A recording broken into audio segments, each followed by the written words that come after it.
1, 2, 4, 5, 3. Dokładnie w takiej kolejności zapalają się kolejne cylindry w nowej, trzeciej już generacji Audi RS3 i dokładnie tak samo było już w dwóch poprzednich generacjach. A co to oznacza? Ano to, że pod maską wciąż mamy 5-cylindrowy, 2,5-litrowy silnik turbo, który pracuje i brzmi cudownie.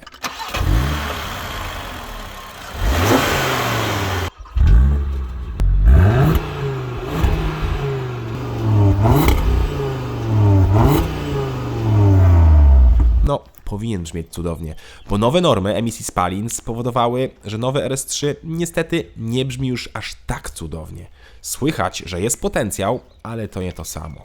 Chociaż pewnie dobry magik od wydechów spokojnie to poprawi, bo kiedyś RS3 z tym samym silnikiem brzmiała tak.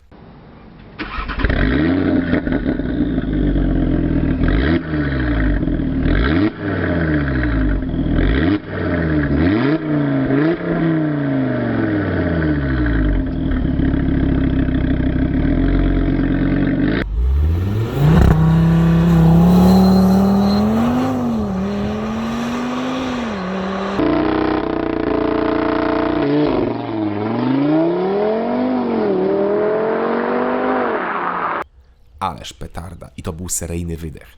No dobra, ale od początku, bo nie przedstawiłem się. Cześć, Bartek Urban. Zapraszam do testu Audi RS3.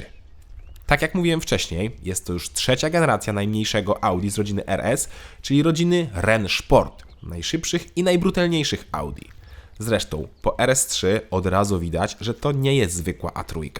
Po pierwsze, auto ma większy rozstaw kół z przodu o 33 mm, w związku z tym pojawiło się takie oto poszerzenie. Niestety, tutaj nie ma wylotu powietrza, to jest atrapa, ale i tak to poszerzenie dobrze wygląda. Z przednią osią jest jeszcze jedna ciekawa rzecz, bowiem z przodu mamy opony o szerokości 265 mm, a z tyłu opony są węższe i mają 245 mm. Tak, z tyłu są węższe niż z przodu. Jak dobrze pamiętam, to już w poprzedniej generacji też był taki patent, ale tam chyba różnica była 10, a nie 20 mm. A to wszystko po to, żeby Audi skręcało, ale do tego jeszcze dojdę. Przejdźmy teraz na tył, gdzie jest dyfuzor, dwa ogromne wydechy oraz spoiler na spoilerze. Poważnie, moje RS3 ma naklejony spoiler karbonowy na zwykłym spoilerze. Mi to się średnio podoba, ale na szczęście jest to opcja. I to opcja za 10 000 złotych. Lusterka w karbonie to też jest opcja za 3200 złotych. Klasycznie, jak dla każdego spalinowego Audi RS3, z tyłu są dwie owalne, ogromne rury wdechowe. Chociaż tak naprawdę, klasycznie, te rury są elementem zderzaka, a dopiero w środku widzimy po dwie mniejsze rury na stronę. I wydech jest aktywny, co oczywiście potem zademonstruję. Aha, i patrząc na konstrukcję dyfuzora, to ma on jedynie wyglądać, a nie działać. Ach, zapomniałem powiedzieć, że nowy RS3, podobnie jak i poprzednik, występuje w dwóch wariantach nadwoziowych. Czyli mamy testowanego Sportbacka, czyli hatchbacka, a także i mamy wersję sedan. I moim zdaniem sedan wygląda jeszcze lepiej. Może i jest mniej praktyczny, ale jakoś podoba mi się ta linia małej limuzyny. Hatchback też nie jest brzydki, chociaż ten przód jest dla mnie jakiś taki zbyt ciężki. Ale i tak podoba mi się, jest agresywny, zwłaszcza tylna część nadwozia jest agresywna, a to przecież ją najczęściej będziemy widzieć na drodze. Fajnym akcentem jest też animacja na lewym reflektorze, gdzie kolejna wyświetla się litera R, potem S, a na końcu 3, czyli RS3. Niestety, to jest opcja za 4000 zł, w podstawie takiej animacji nie mamy. W sensie opcją są te reflektory, a nie sama animacja. To pora na bagażnik. Kufer jest niestety dość mały i ma 282 litry, czyli jest o 100 litrów mniejszy niż w zwykłym Audi A3. To oczywiście przez napęd, bo RS3 ma napęd na 4 koła i gdzieś trzeba było schować z tyłu ten napęd. Pod podłogą mamy akumulator, zestaw naprawczy, klucze czy małe przegródki na jakieś drobiazgi. W bagażniku znalazłem też haczyki na zakupy oraz gniazdo pod zapalniczkę. Pojemność bagażnika oczywiście można powiększyć poprzez położenie oparcia tylnej kanapy. Wskakujemy na tył, gdzie nie ma dużo miejsca, ale mieszczę się. A mam 186 cm wzrostu. Zarówno na nogi, jak i na głowę mam kilka centymetrów wolnej przestrzeni. Z tyłu do dyspozycji mamy podłokietnik z miejscami na napoje, oddzielne nawiewy, złącza USB czy gazetowniki. Czyli w sumie jest wszystko. Aha, i złącza USB z tyłu to jest opcja. W podstawie tego nie ma. Z przodu witają nas świetne, sportowe fotele, które dostajemy w standardzie. Nieźle wyglądają i naprawdę dobrze trzymają w zakrętach. W opcji fotele są w pełni elektryczne, czyli takie jak w moim egzemplarzu. Auto ma dużą regulację, więc raczej każdy znajdzie wygodną pozycję.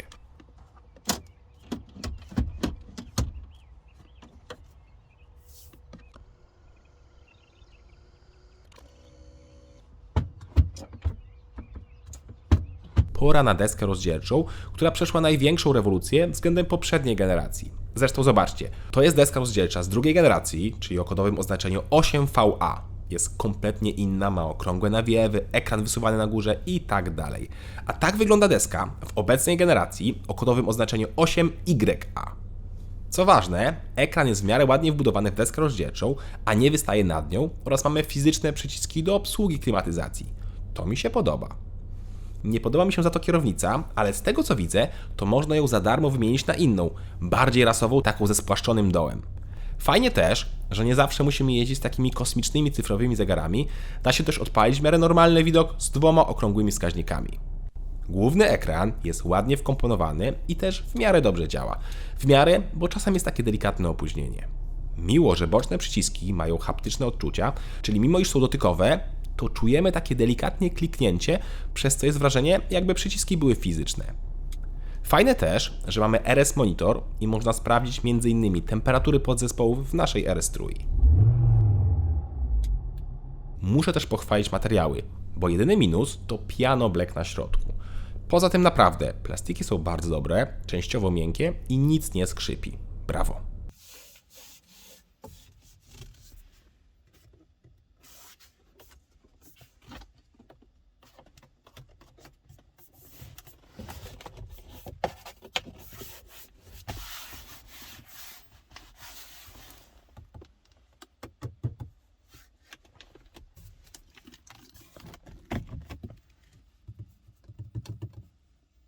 To pora na schowki, gdzie mam uwagę do tych skrydek w drzwiach. Otóż nie są one obite materiałem, co jest słabe. Z tego co pamiętam, to nawet Golf ma to obite, a Audi nie ma? Co to ma być? Słabo. Ale słaby na pewno nie jest silnik. Kultowe 2,5 TFSI, czyli 5-cylindrowa turbobenzyna o mocy 400 koni oraz momencie 500 Nm. Potęga, która w połączeniu z napędem na 4 koła oraz automatyczną dwusprzęgłową skrzynią potrafi wystrzelić RS Trójkę do setki w czasie 3,8 sekundy. Pora to sprawdzić.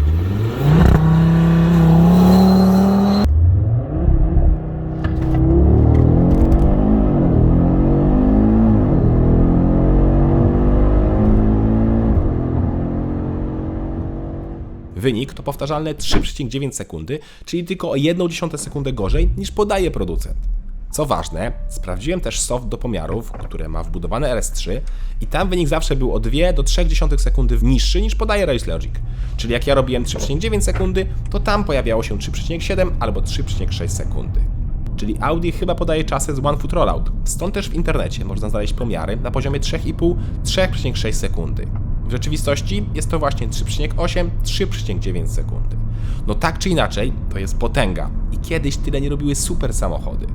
Prędkość maksymalna też robi wrażenie i normalnie jest ograniczona do 250 km na godzinę, później możemy ją odblokować do 280, a na końcu nawet do 290 km na godzinę.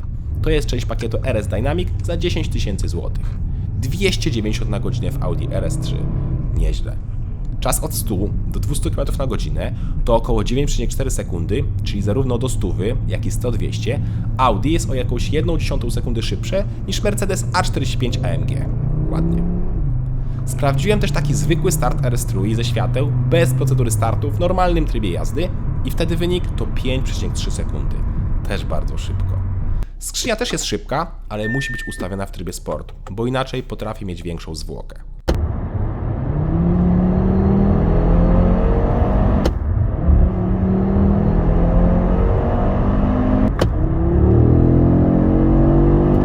No dobra, posłuchajmy jeszcze raz, jak brzmi nowe RS3, które ma aktywny wydech.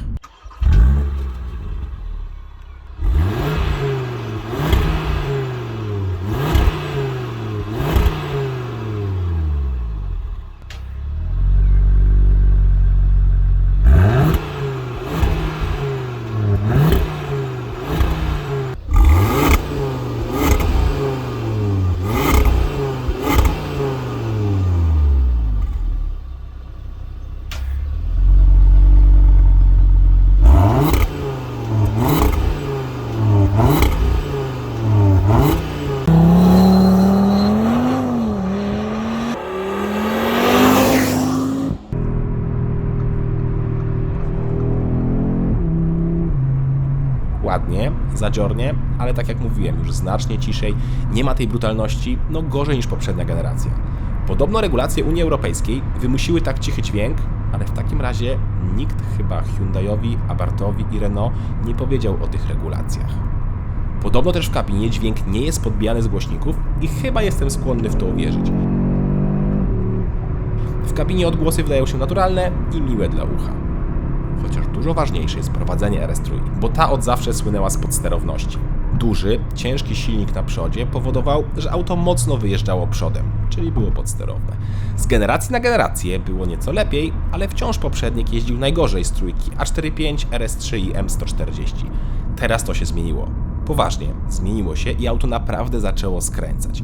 Miałem możliwość polatać po mokrym torze Driveland, czyli tym u pana Tomasza Kuchara, i auto świetnie słucha się kierowcy i potrafi latać bokiem. Tak, dobrze słyszycie, Audi RS3 da się driftować. Nie jest to oczywiście drift jak w RWD, ale bardziej tak jak w WRC, gdzie z 4 kół idzie bokiem i pięknie daje się kontrolować. Poważnie, robiłem ronda bokiem, a to w RS3 było kiedyś super ciężkie czy wręcz niemożliwe. Naprawdę, byłem w niemałym szoku, bo auto ślicznie zapodaje i jest bardzo dobrze wyważone. W sumie, jak miałbym wybierać, czy auto ma brzmieć jak stare RS3, czy jeździć jak nowe RS3, to zdecydowanie wybieram właściwości jazdy. Dźwięk zawsze można poprawić, a z prowadzeniem, no to nie jest już takie łatwe. I to lepsze prowadzenie to zasługa m.in. dwóch rzeczy. Po pierwsze, te szersze opony z przodu, a po drugie RS Torque Splitter. A RS Torque Splitter to taki aktywny dyferencjał, który za pomocą sprzęgieł wielotarczowych zamontowanych na każdej półosi rozdziela moment na poszczególne koło. Przy normalnej jeździe nie jest to odczuwalne czy potrzebne, ale przy jeździe po torze Torque Splitter daje więcej momentu obrotowego na koło, które znajduje się po zewnętrznej części zakrętu, tylko po to, żeby ograniczyć podsterowność pojazdu. Jeszcze dokładniejsze wytłumaczenie tego dyferencjału znajdziecie na stronie dailydriver.pl, do której link teraz będzie w prawym górnym rogu. Brzmi skomplikowanie, ale to co jest ważne, to działa i to bardzo dobrze. Bardzo dobrze prezentuje się też spalanie, gdzie ja, jak widzicie, miałem niemal 23 litry na 100 km. Ale spokojnie, to było po jazdach właśnie na torze. W sumie i tak spalanie spadło, bo wcześniej pokazywał mi samochód ponad 26 litrów. Ale jak jeździłem normalnie po mieście, to miałem okolice 13 litrów, więc tutaj no już nie jest aż tak źle. Bak paliwa ma 55 litrów. To jeszcze przed cennikiem dwa spostrzeżenia. Po pierwsze, auto oczywiście jest jeszcze cięższe niż poprzednik i waży już 1645 kg z kierowcą o masie 68 kg, 7-kilowym bagażem i paliwem w 90%.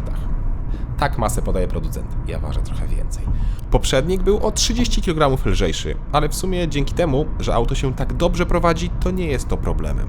Problem za to miałem z rezonansem, który od czasu do czasu dobiegał gdzieś z okolic tunelu środkowego. Ja wiem, że auto było srogo przekatowane na torze, ale i tak nie powinny elementy wpadać w rezonans. Dziwne. Ostatnia rzecz to RS3 w opcji oferuje ceramiczne hamulce na przedniej osi. Nieźle. No dobra, to pora na cennik. Podstawowy Audi RS3 Sportback, czyli to w hatchbacku, które testuję, kosztuje minimum 283 tysiące złotych. A wersja w limuzynie to 292 tysiące złotych. Oczywiście w podstawie, bo mój egzemplarz nie kosztował 283, a 396 tysięcy złotych. Jest naprawdę bardzo drogo. Ale RS3 jest naprawdę bardzo dobrym autem. Nieźle się prezentuje, ma fenomenalne osiągi i wreszcie świetnie jeździ.